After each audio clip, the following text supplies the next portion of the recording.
Hello mga kapatid, magandang gabi po. Salamat sa Lord sa opportunity uli na nagkita ho tayo sa gabing ito. Isang pribilehiyo po uli.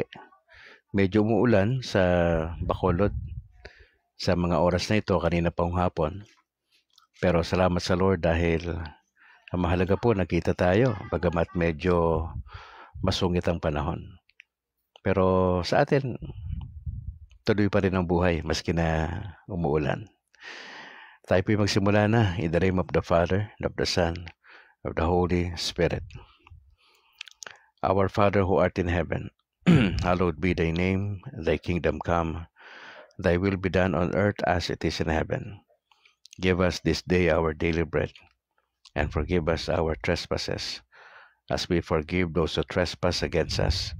And lead us not into temptation, but deliver us from evil. Amen. In the name of the Father, and of the Son, and of the Holy Spirit. Amen.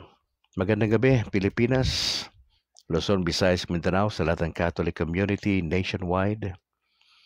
Salamat sa Lord sa opportunity ho uli nakita tayo.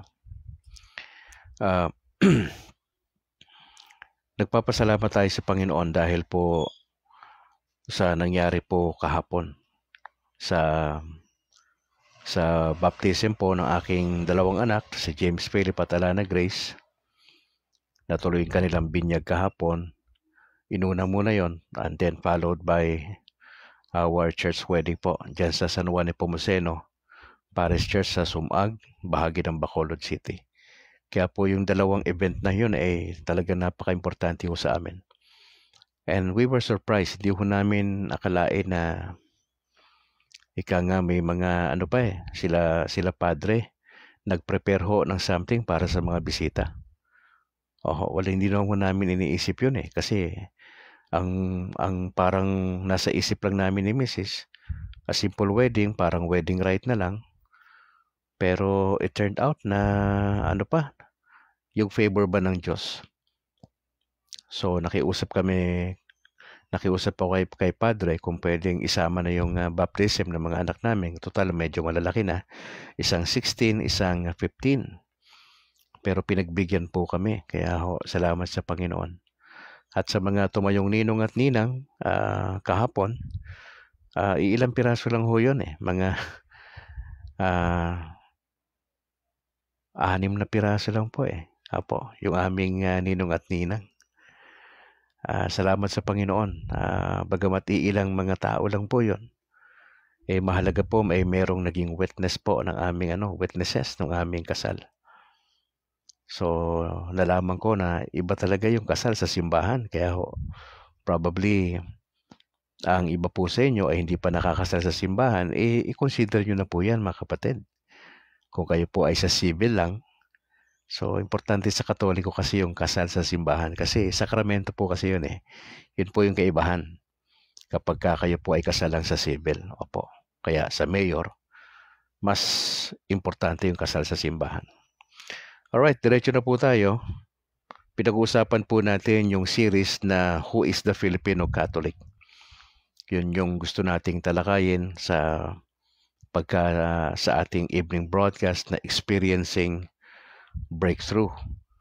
So far, 2 na ho. 2 na ho yung ating napag-uusapan. Una yung self-identity na importante sa atin. Family-oriented tayo, di ba, ng mga Pilipino. Mahalaga sa atin yung relasyon sa nanay, sa kuya, kay ate, kay lolo, di ba? Family-oriented. Yan po yung nasa ilalim ng self-identity. Pangalawa, yung meaning in life. Nagkakaroon lang ng kabuluhan ang buhay natin. Dahil isa sa mga nagpapasigla sa atin, tayo mga Filipino, ay hindi lang tayo family-oriented. Pangalawa po, meal-oriented tayo. Mahilig tayo sa pagkain, ibig sabihin. At nakita natin doon si Jesus bilang Eucharist, di ba?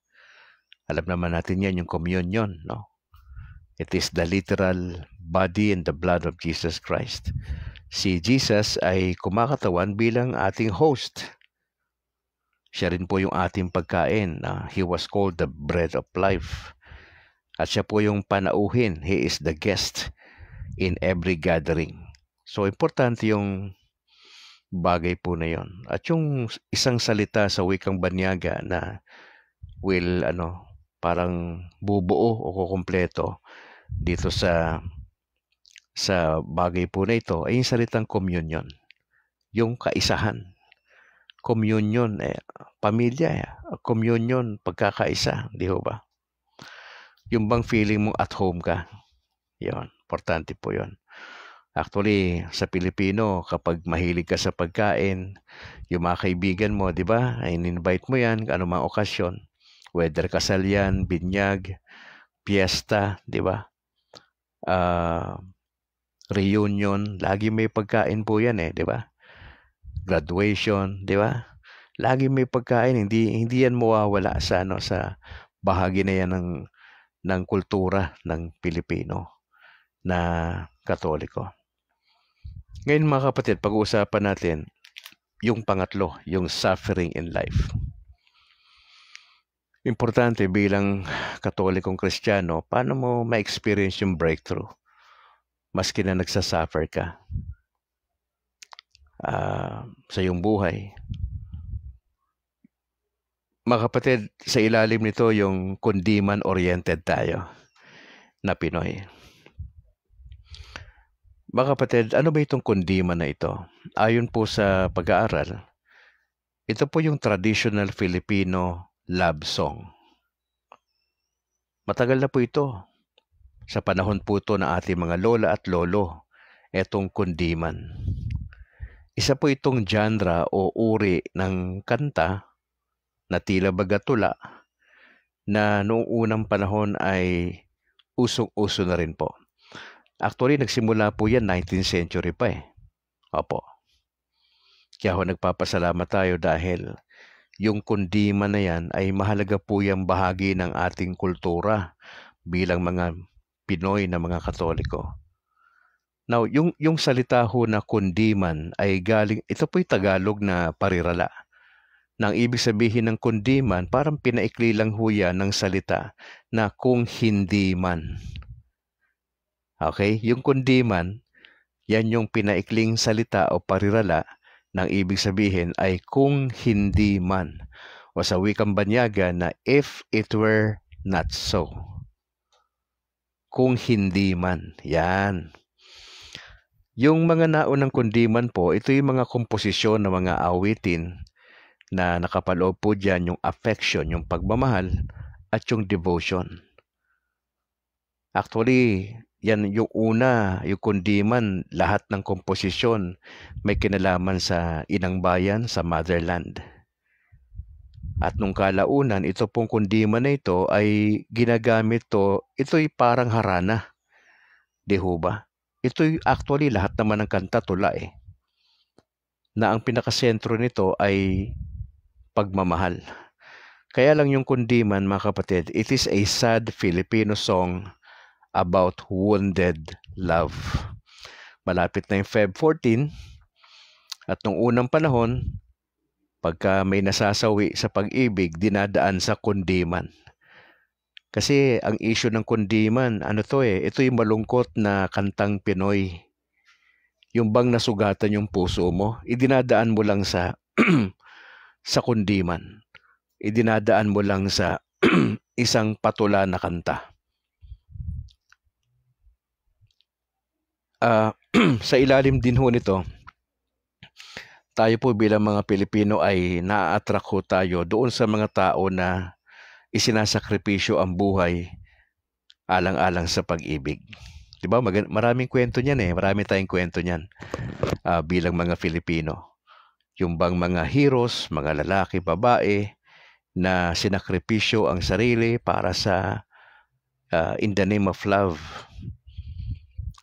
Dito po sa kundiman na ito, bagamat it is a sad Filipino song about wounded love, natututo tayo maging pasensyoso at nakukuha natin magpatawad sa bawat pagkakamali. May pinakamoto ito itong nandito sa kundiman-oriented na ito, na may lalaki at babae na magsasabi na magpapakaalipin ako dahil sa iyo. Yun po yung paboritong linya o moto Baga ito yung hugot sa panahon natin. Magpapakaalipin ako dahil sa'yo. Now, ang context nitong kundiman, pag-ibig, pagmamahal, mga kapatid. At ang ibinibida natin dito ay yung isa sa mga mahalagang katangian ng Pinoy, yung tinatawag sa Tagalog na kalooban. Yung kalooban, yan yung pinaka-inner ano mo eh. Yan yung pinaka-inner self mo, yung kalooban mo. 'Di ba? Naandyan ang budhi, 'di ba? Medyo malalalim na salitang Tagalog ho yan. Pero pag sinabing yan ba yung kalooban mo, yan ba yung gusto mo, 'di ba? Pag nagdadasal tayo sa Diyos, malaya naman ho tayong manalangin ng kahit ano, pero ang gusto natin yung kalooban mo ang mangyari. Kasi mas maganda ho yun pagkakalooban mo. Sa itong kalooban na ito ay napaka-importante. Yung pangatlong pinag-uusapan natin ngayon, yung suffering in life. Now, si Jesus, mga kapatid, huwag natin kakalimutan na siya po ay tinawag na suffering servant. Kaya tayo sa mga Pilipino na Katoliko, may pagpapahalaga tayo sa Padre Jesus Nazareno, di po ba? May tayong tinatawag na Santo Entierro o Sacred Heart na ayon sa Biblia, itong si Jesus ay ito'y nagpakilala siya na least of the brethren, na hindi niya ibinida ang sarili niya, si Jesus kundi it appears as one of the least of the brethren. Now, si Jesus bilang suffering servant, mga kapatid, tinitignan natin si Jesus bilang kagalingan at nagpapatawad na tagapagligtas. Mga kapatid, ano ba yung sufferings natin sa buhay na ito? Marahil ang iba sa atin ay may karamdaman, medyo matagal na. Maraming Katoliko nagsasuffer dahil nagdadialysis. May kaibigan ako, 3 beses sa isang linggo ang dialysis po niya. Merong may kidney failure, diba? Alam naman natin yon. May mga cancer patients, diba? Iba-ibang stages. Yung sa wife ko, stage 3 na po yun At alam natin na hindi lahat nga pinapalad na makatawid doon sa kagalingan. May mga pagkakataon na ang sagot ng Diyos hindi sa ating dasal. Ang sagot ng Diyos minsan, mag-antay tayo. May mga pagkakataon naman, ang sagot ng Diyos napakabilis na yung kagalingan, no? Naniniwala po kasi tayo bilang Katoliko na ang Diyos ay maaring magpagaling pa rin. He can still do miracles today. Yun po yung paniniwala po ni Brad Calix. At sa case po ng aking may bahay ay hindi po kami nawawalan ng tiwala sa Diyos na yung kalooban talaga niya, yung ating gusto. Kaya po itong suffering natin sa karamdaman natin, di ba? Hindi natin yan ikinatutuwa. Nasasaktan tayo kasi emotionally, di ba? Pagka may sa pamilya mo, balik-balik sa ospital, halos parang nawawala na tayo ng lakas ng loob magpatuloy. May mga pagkakataon na nagkakaroon tayo ng nagdadalawa na isip natin, gagaling pa ba o hindi. May mga ganun, binibisita tayo minsan ng ganung pag-aalinlangan Pero ang maganda lang nito, bagamat minsan may ganun po tayo, it always reminds us na pinapaalala sa atin ng Lord na yung patuloy magtiwala. Yun po, sa pupwedeng gawin pa ng Panginoon Diyos. Kasi yung ating iniisip, temporary. Yung ating iniisip, minsan, hindi yan talaga yung plano ng Diyos di ba? Meron pang pinakamas magandang plano ang Lord sa atin. Yung iba naman, ang kanilang suffering ay negosyo. Ilang beses na silang nag-put up ng negosyo pero hindi sila pinapalad, napuputo. Ibig sabihin ng puto sa hiligay noon ay nababankrupt, hindi nagpapatuloy. May mga nagsasuffer naman sa mga relationship, mga mag-asawang halos maghihiwalay na, mga third party na nangyayari, yung mga anak na hindi nagre-respeto sa bawat isa. At marami pa tayong iba na mga sufferings natin, mga kapatid. And I think na yung sufferings na ito ay normal na bahagi ng buhay natin. May mga sufferings na tila baga ang bigat eh. Tila baga pasan mo yung mundo, ika nga. Pero wag nating kakaligtaan, itong sufferings na ito, plural, ay pinapadaan ng Lord sa buhay natin. Ang isa sa mga purpose nito ay palakasin tayo sa pananampalataya. Tinuturuan tayo ng Lord na magpakumbabang patuloy, tinuturuan tayo ng Diyos na mas ipagkatiwala natin sa Kanya yung ating mga pinagdadaanan sa buhay. Naalala ko po yung sinabi ng Lord sa Matthew 11:28 na ito'y isang utos sa lahat ng tao sa Kanyang panahon.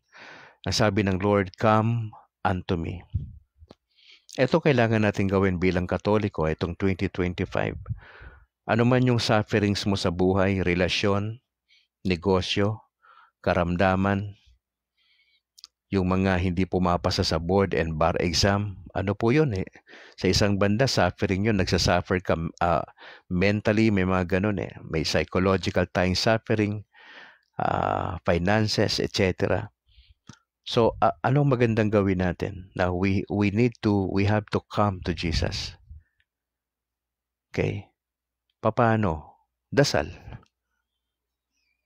Okay? You come to Jesus. Magdasal tayo. You come to God. Diba? Now, naniniwala naman tayo kay Mama Mary na pwede naman tayong rumekta sa nanay, tapos yung nanay, bahala na kay Jesus. Pwede naman ding rekta ka na sa God the Father. Di po ba? Makakarating ba yon kay Jesus, yung prayer natin? Yes. Makakarating po yun, mga kapatid. Ito yung first step natin kapag nandun ka sa pagkakataon na napipiligro yung buhay natin, may sakit tayo, relationship, negosyo, at ano pa mang pinagdadaanan natin sa buhay, basta nagkaroon tayo ng problema, ang ating dapat attitude, you come to God. Now sa lupa, we go to the priest. Kasi ang priest po, ang pare, ang kinatawan ng Diyos sa lupa. Pag may kasalanan tayo, we go to the priest and confess our sins. At sila'y mayroong authority na magbigay ng absolusyon, ang mga pare. Yan ang sabi ng Biblia. Na pwede natin gawin po yon. Kaya, ang ganda sa Katoliko, pwede kang dumirekta sa God the Father na prayer, pero mas maganda itong mga tao na to na kumakatawan kay Kristo ay puntahan mo. Hindi naman sila nagja-judge pag lumapit tayo sa kanila for confession. Hindi naman nila nililista yan. Halimbawa si Ate Yam lumapit for confession. Hindi yan nililista ng pare yung kino-confess nating kasalanan. Pupunta si Raydan Garcia doon. Pupunta ron si Alben Bahan, nagko-confess sa pare. Lahat po yun, hindi naman nila nililista yon. Ang maganda lang nito, parang sila yung si Jesus na nasa lupa na who are willing to listen sa mga problema natin. At ang maganda nito, nakikita mo ang pare. Nakikinig sa'yo as if ang Diyos ang kausap mo. Kasi sila nga yung representation. Sila yung representative sa lupa. Kaya ang ganda sa ating Katoliko, may ganun tayo. Pare natin yan tatay natin yan, hindi na ho edad ang pinag-uusapan dyan. The mere fact na pare yan, dumaan sa proper training yan. Okay? Yung kanyang ginagawa na pakikinig sa ating kasalanan ay bahagi yon ng kanyang pagiging pare. Okay? Tapos siya yung nagbibigay ng mga pagpapatawad. Na sinasabihan tao, sige, 2 Hail Marys yan. Diba? At syempre, ang kaisipan natin doon, may changes tayo sa ating buhay. Ano ba yung mahalaga po ito mga kapatid itong unang hakbang na ito, you come to God. Huwag po tayong pumunta kung kani-kanino pag may problema tayo. Pag finances, ang utak ng Pilipino punta sa Bombay di ba? punta kaagad tayo sa mga mapagloloonan natin, di ba? Secondary na lang ho yun, kapatid. Ang mahalaga, pag may ano man yung pinagdadaanan natin, you come to God. Sabi rito, all of you who are weary, yung mga nabibigatan ng pasanin, and find life burdensome. Palagay mo ba, etong last year, bit-bit mo pa yung problema, hindi ka pa nakaka-get over? May mga kaibigan ako na na namatayan po eh. Namatayan ng asawa, nalugi yung negosyo. May mga kakilala po ako na hindi pumasa-pasa sa board exam, ilang try na, tila baga nawawala na ng pag-asa. Mga mag-asawa na halos maghiwalay na po dahil sa mga kinakasangkutang problema. Opo. May mga gusto nang mag-give up sa buhay na may mga may karamdaman. Mga kapatid, feeling mo ba burdensome yan? Masyado na bang mabigat? Para bang feeling mo walang Diyos? Feeling mo parang walang simbahan? Parang feeling mo walang kwenta yung pare? Para bang feeling mo walang nangyayari sa misa? Di ba? Nakakailang tiri ka na ng kandila, parang wala pa ring resulta yung dasal natin. Mga kapatid, dumadaan itong pagsubok. Masakit ito, hindi ho yun biro. Na ako, alam ko yung pakiramdam mawala ng asawa eh. Dahil yung aking unang may bahay po, namatay po yun eh. Alam ko yung pakiramdam na mawalan ka ng mahal sa buhay. Ang tatay ko nung mamatay, nandun po ako sa ospital eh. Yung huling saglit ng tatay ko, nandun ho ako eh. Yung huling saglit ho ng unang may bahay ko, nandun po ako eh. Kaya hindi na baga normal na kay Brad Calix yung mamamatayan. Hindi ako natutuwa sa ganung eksena. Very painful ho yun, hindi lang sa akin, kundi sa mga anak namin. No, normally, hindi natin yan ikinatutuwa. At may mga tao na hihirapang makaget over, di ba? Baga, 5 years na nangyari, 10 years, pero hanggang ngayon, pasan pa rin niya yung emotionally, may mga bagahe pa, mga kapatid. Now, ano ang pangako ng Diyos kapag tayo ay lumapit bilang Katoliko sa Diyos? Sabi ng Lord, come to me. You come to Jesus in particular. Sino po yung inuutusan nito? Lahat ng mga nabibigatan ng pasanin. Lahat yung mga naguguluhan sa buhay. Lahat na palagay mo hopeless na yung mga ginagawa mo. Parang wala nang meaning yung buhay mo. Lahat ng problema mo last year 2024 up until now ay bit-bit mo pa rin. Nawawalan ka na ng pananampalataya. Kapatid, bilang Katoliko, I think that's normal. Pero nagiging abnormal ho siya pagka nananatili ho tayong hindi tayo matigas ang puso natin na wala ka nang magawa, hindi ka palalapit sa Panginoon. You come to Jesus. Yun po ang solusyon. Yun po yung unang hakbang. You come to Jesus. At ang pangako ng Panginoon, and I will refresh you. Wala namang pwede mag-refresh sa atin eh. Hindi po yung nagpapautang. Temporary lang ho yun. Pag nagkautang ka, may interest yan eh. Diba? May mga hindi na nga ho nakakapagbayad eh. Kinamamatayan na lang nila utang nila eh. Di po ba? Ito yung pangako ni Jesus, I will refresh you. Pag lumapit ka sa Panginoon, may kapahingahan ka sa Kanya. Okay. Of course, yung mga pagkakamali nating nagawa last year, ay magsumikap tayong hindi na maulit yon. Kaya nga napakahalaga na meron kang grupo, meron kang small group. Sa small group na yan, nandyan yung kasama mo dyan, iba-ibang klaseng mga kapatid, iba-ibang klaseng mga pinag-aralan or status in life, pero nag-grow sa Panginoon. Nandiyan kayo para mag-usap ng mga problema at makinig. Importante yung sa parokya na mayroon sa parokya ng mga nagmamature na mga Katoliko na medyo matagal ng Katoliko na napagdaanan na yung mga problema sa buhay, nagtagumpay sila, nagkaroon ng breakthrough. Kaya nga itong experiencing breakthrough na to, mahalaga to sa atin bilang Katoliko. Kaya natin to tinatalakay. Now, paano natin ma-experience yung breakthrough bilang Katoliko? Kung meron kang problema, you come to Jesus. And also, you come to Mama Mary, di ba? Hindi naman masama yun. Punta ka sa nanay, tapos si Mama Mary, i-offer niya yan sa kanyang anak, kay Jesus. Hindi yun masama. Lalapit ka sa mga saints sa langit, hindi masama yun. Kausapin mo yung guardian angel mo, hindi masama yan. Mga kapatid, you come to Jesus, all of you who are weary and find life burdensome, and I will refresh you. What a comfort, mga kapatid. Pag may problema pala tayo, God can refresh us. Bubuhatin niya yung pasa natin eh. Hindi ho iaalaw ng Lord ang pagsubok na hindi natin kaya. Actually, kaya natin. Bumibigat lang yan kasi sinosolo mo. Pakiramdam mo lang, pasan mo ang mundo kasi nga, ma-pride tayo. Ayaw nating ibigay sa Lord eh. Parang ganito, Lord, ang tagal ko nang di pumapasa sa board exam, pang 5 take ko na to. Laki na ng gastos ko dito. Ano ba talaga plano nyo? Eh di siyempre, pag tumigil ka dyan, tapos na. Eh bakit?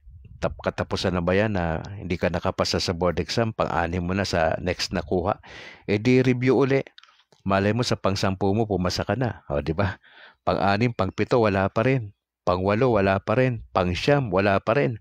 Doon sa ika-10 pag-take mo ng board exam, doon ka pumasa.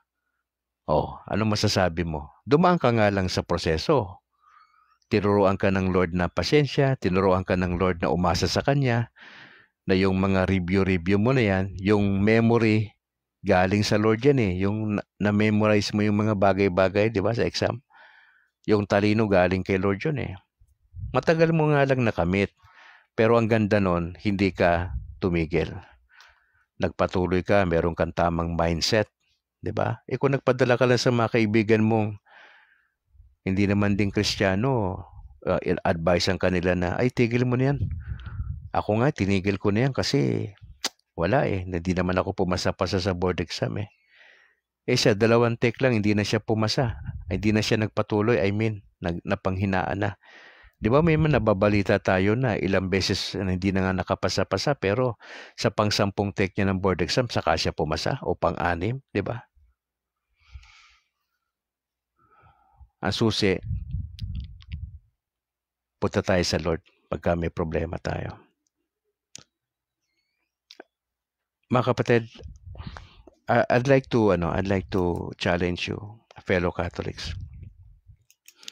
Hindi ko alam kung anong pinagdadaanan mo ngayon eh. Sa mga may pamilya po na nakikinig sa broadcast na ito, I don't know personally kung anong pinagdadaanan mo. Baka may mga anak ka na hindi nakafocus sa pag-aaral. Nag-i-invest ka sa pag-aaral pero parang mas inuna pa yung pagmamahal. Nag-boyfriend, girlfriend, di ba? Di nasira na yung diskarte natin, di ba?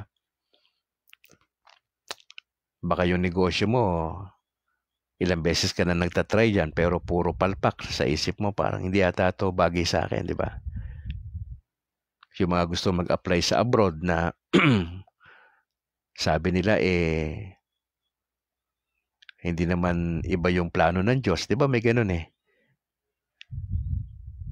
Iba yung nangyayari. So marami tayong pwedeng pagdaanan na minsan nalulungkot tayo, minsan may mga doubts tayo sa puso, sa isip natin. Kapatid, ano naman ang pinagdadaanan mo ang sinasabi ng Lord sa atin? Ipagkatiwala mo sa Lord yan. Minsan hindi natin maintindihan di ba? Yung pinagdadaanan natin parang hindi natin ma-spelling minsan. Minsan nagtatanong tayo sa Lord, Lord, bakit? Bakit ganito? Tila baga sunod-sunod yung problema. Di pa nga tapos may nakapatong naman na problema. Hindi pa nga tapos. Yung bang nagkakasabay-sabay, di ba? Para bang feeling mo, para ka sinasakal na, no? So, gawin natin, ibigay natin sa Lord yung mga natin. Yung mga daing ng puso natin, mga kapatid. Let me encourage you, fellow Catholics, na ang buhay, hindi ho nangako ang Diyos ng madaling buhay. Hindi po. Dadaan tayo sa iba't ibang klaseng pagsubok. Diba sabi ng Lord pag sumikapan yung makapasok sa makipot na pintuan. Hindi po easy ang buhay sa Pilipinas. Wala hong madaling buhay. Lahat po dumadaan sa mga pagsubok. At yung mga nagtatagumpay lang po sa dulo ay yung mga nanatili sa Panginoong Hesus. Hindi yung mga nagmalaking tao. Hindi po.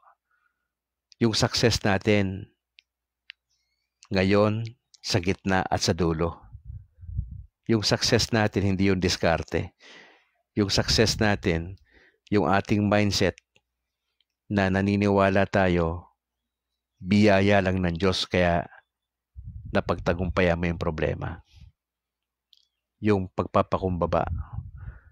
Yun yung success sa atin Hindi yung pera, hindi yung dami ng pera Hindi yung laki ng investment sa labas ng bansa Temporary lahat yan Yung mga material things na meron ka. Marami ka ba sasakyan, Brad? Marami kang lupa, marami kang naipundar. Temporary lahat yan Maari mawala sa yan. Split seconds lang. Marami kang pera sa bangko. Split seconds lang pwede mawala yan. Pag magkasakit ka, pwede mo lahat ma-withdraw yung pera mo sa ATM mo. Pwede mo maisangla yung investment mo sa ibang lugar. 'Di ba? Hindi mo masabi minsan Ang maganda lang nito, ano man ang daanan mo sa buhay, may Diyos na nakatingin sa'yo, nagbabantay sa'yo, willing makinig sa mga problema natin. Yun ang maganda. Kaya nga importante yung buhay lang na simple. Huwag mong gawing komplikado yung buhay. Simple lang. Huwag mong iasa ron sa dami mo ng pera sa bangko. Huwag ka umasa ron. Kasi mawawala yan. Ipapasa mo yan pag namatay ka Pag nanasaan pa ng iba yan Marami kang properties sa labas ng bansa. Split seconds lang yan. Pwede mawala sa yan Kaya mas iasa mo yung buhay sa Panginoon. Yung buhay natin hiram. Yung lakas, yung talino mo, hiram na yan. Galing sa Diyos yan. Pero maraming Katoliko hindi marunong rumespeto sa Diyos. Akala nila yumaman sila kasi matalino sila. Nakalimutan ba ang Diyos? Na si Lord yung nagbigay ng talino kaya sila nakapasa sa board exam. Yung negosyo nila umunlad dahan-dahan kasi dahil kay Lord. Alam mo yun? May mga Katoliko na hindi nila inacknowledge ang Diyos sa buhay nila Kaya ang ginawa ng Lord, tinuruan sila ng leksyon. Ganon, hindi mo ko inacknowledge sa negosyo mo Hindi mo ko inacknowledge dyan sa investment mo di pinadaan siya ng Lord sa isang painful experience para sa dulo magkaroon tayo ng reflection.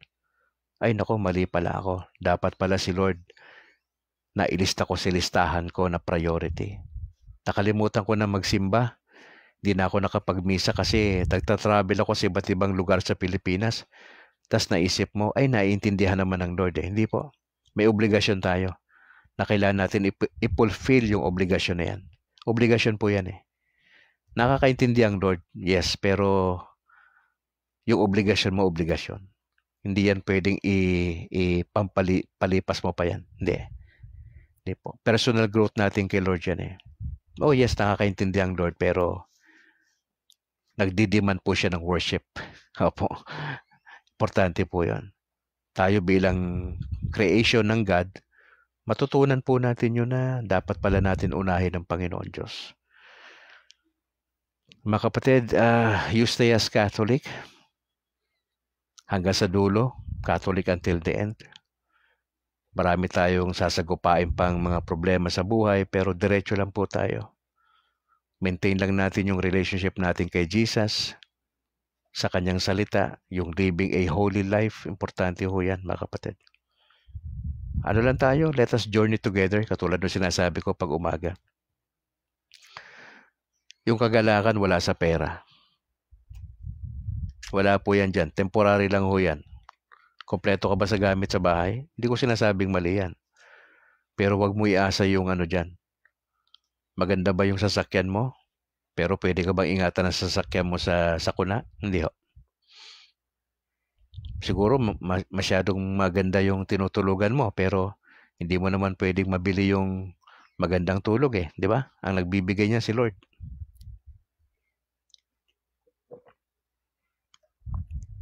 Yung security mo, wala po sa SSS yan, saka sa PhilHealth. Ang security natin nasa Lord.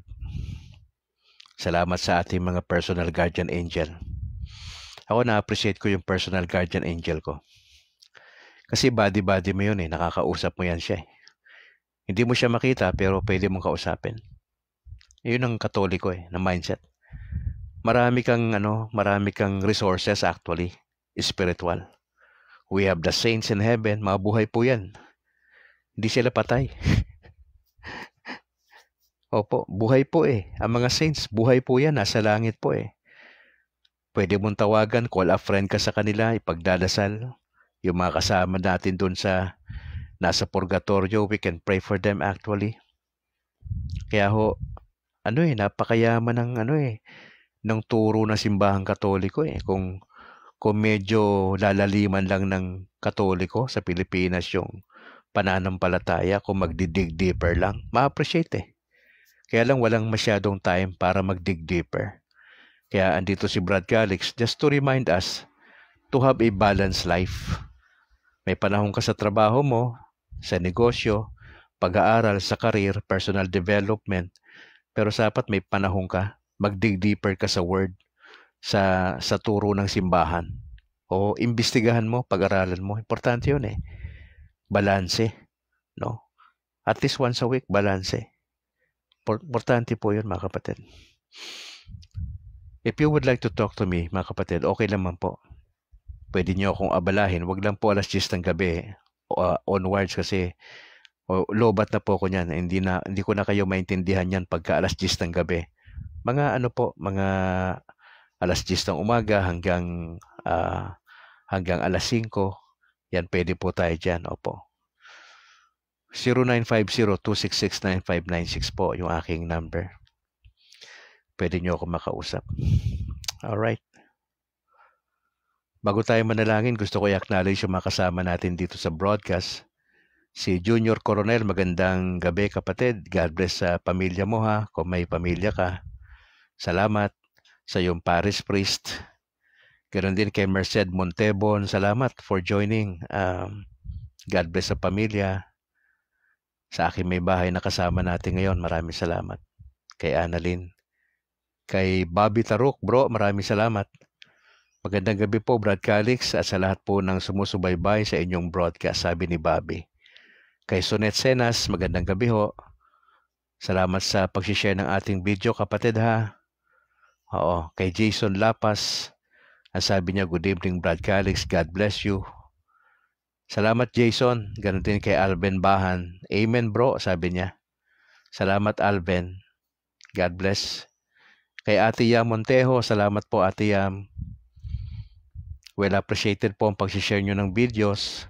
Kay Raydan Garcia, salamat po sa pag-join sa ating broadcast. Sino pa ba? Si Ate Corazon Gagi, salamat ate. Sa pag-share ng video, ate, salamat. Ganun din kay Pipito Barbon, salamat. Sa buong pamilya, kay Mama Elsie Calixtro, kay mother ko. Salamat ma for joining sa ating broadcast. Andito rin si Brad Ang Cortez. Good evening, Brad Calix from Bantayan, Kabangkalan. Ingat-ingat lang po. Salamat sa pag-join. Kay Apple, maraming salamat. Regards kay Ninong, sa kay Ninang. Baka bigla lang akong pupunta dyan, magkakape-kape. Salamat, Apple. See you bukas ng umaga. Kay Acero, Obilio, Dorado, Gary Joy, maraming salamat, bro. I-try natin, bro, bukas ng gabi to have you sa ating explain mo yung Prex bukas ng gabi. Opo. So maikli lang yung share ko ng natin. Tapos yung kalahati niyan ay pag-usapan natin yung Prex. Lord willing, bukas matutuloy tayo sa gabi. Sino pa ba? Si Angelo Ruiz Coraming, maraming salamat po for joining. Angelo, salamat. Okay, wala na ata akong na-miss na mga kasama natin. Mga nabanggit ko naman na sila. Sige po, alas 8:40 na ng gabi at nagpapasalamat tayo sa Lord sa opportunity na tayo po ay nagkasama sa gabing ito. Bukas magkikita po tayo, Lord willing, 6:00 ng umaga kasama si kapatid na Apple para samahan tayo sa pananalangin bukas. Pag-pray natin medyo masama ang panahon sa Bacolod. Hopefully maganda ang panahon bukas sa kalooban ng Lord. Tayo po'y manalangin in the name of the Father, and of the Son, of the Holy Spirit.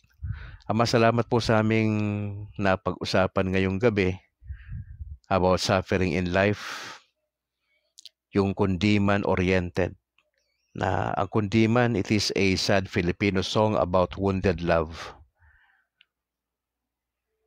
Nagpapahalaga kami na-attract kami doon sa mga heroes, yung mga bida na sinasakripisyo nila ang kanilang buhay alang-alang sa pag-ibig. Natuturuan din kami na maging mapagpasensya at yung mapagpatawad kami. Salamat dahil si Jesus yung modelo namin kasi tinawag siyang suffering servant. Maraming salamat kasi sa Panginoon merong kaming kagalingan, merong healing, at merong forgiveness. Dahil si Jesus, naranasan niya to Nag-suffer siya bilang Diyos sa kamay ng mga religious people sa kanyang panahon. Tulungan niyo kami na lumapit sa Panginoon Diyos sa aming mga kabigatan ng buhay, sa mga challenges in life na sa tingin namin tila baga wala ng solusyon. Salamat kasi may pag-asa kami dahil sa kay Kristo. Siya po ay nangako na He will refresh us sa mga pinagdadaanan namin. Tutulong siya. Makikibuhat ang Diyos. Ang susi lang, kailangan naming lumapit sa Diyos. Lord, tulungan niyo kami sa aming pagtulog mamaya. Bukas magigising ho kami ng maayos. Gamitin niyo itong broadcast na ito upang ang mga Katolikong Pinoy sa Pilipinas ay magising sa katotohanan na pahalagahan namin ang aming Christian life. Seryosohin namin ito kasi hindi ito laro. Ito'y isang digmaan. Nasa digmaan kami araw-araw at ang kalaban namin ay ang espiritong hindi nakikita, ang dyablo, si Satanas. Pinagdadasal ko po ang inyong mga nagbo-broadcast din ho na katulad ni Brad Calix na pagpapalain nyo kami na maging tapat kami at committed sa mga gantong klaseng pagpapahayag. Maging consistent kami dito. Lord, praying ako sa lahat ng may mga birthday sa gabing ito, probably nagse-celebrate ng wedding anniversary. We just pray for your blessing. Maraming salamat po sa challenges. Salamat sa inyong pagsama sa amin. Salamat po, Mama Mary, for praying for and with us. Salamat din po sa mga personal guardian angels namin na siyang nagbabantay sa amin, na body namin, saan man kami nagpupunta, lagi siyang nandyan lang sa tabi namin.